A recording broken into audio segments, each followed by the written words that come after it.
Alam mo ba na ang LGBTQIA+ ay isang malawak na termino na kumakatawan sa iba't ibang identidad ng kasarian at sexualidad at nilikha upang bigyang boses ang mga taong matagal nang hindi nakikita, hindi naririnig at hindi nauunawaan ng lipunan. Isang paalala na ang pagiging tao ay hindi iisa ang hulma at hindi dapat ikahon sa iisang pamantayan. L. Lesbian babaeng romantiko o sexual na naaakit sa kapwa babae at may kakayahang magmahal ng tapat tulad ng kahit sino. G.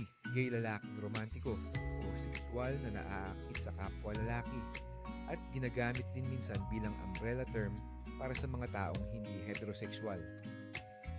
B. Bisexual tao na naaakit sa higit sa isang kasarian, patunay na ang pagmamahal ay maaaring lumampas sa iisang direksyon. T. Transgender. Tao na ang gender identity ay hindi tugma sa kasariang itinalaga sa kanila noong ipinanganak at pinipiling mabuhay ayon sa kung sino talaga sila sa loob. 2. Queer. Questioning. Queer ay umbrella term para sa mga hindi pasok sa tradisyonal na konsepto ng gender o sexuality, habang ang questioning ay tumutukoy sa mga taong nasa proseso pa ng pag-unawa at pagtuklas sa sarili nilang identity. Intersex. Mga taong ipinanganak na may pisikal na katangiang sexual tulad ng chromosomes, hormones o organs na hindi pasok sa typical na male or female lamang.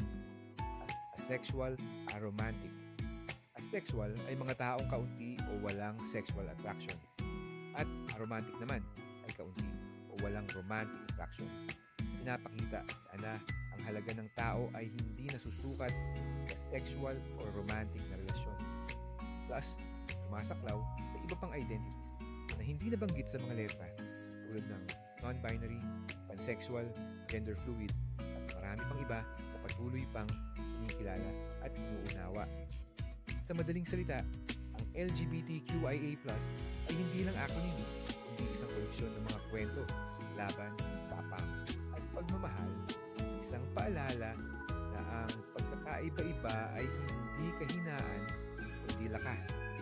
At ang tunay na sukatan ng isang lipunan ay kung paano nito tinatanggap at ginagalang ang bawat tao, anuman ang